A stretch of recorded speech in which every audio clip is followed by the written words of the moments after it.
অ বাপ ঐ ইমান খৰখেদাকে কেনি ওলালে একদম বহুত লৰালি হৈ আছে গম পাওনে কেলে এই কাম এটা আছে মানে সেইকাৰণে কি কাম আছে আকৌ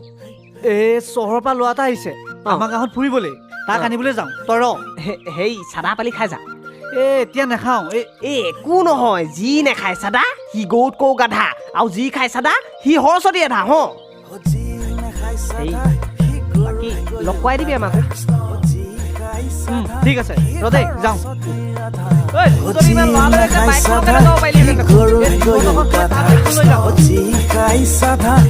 সৰস্বতী ৰাধা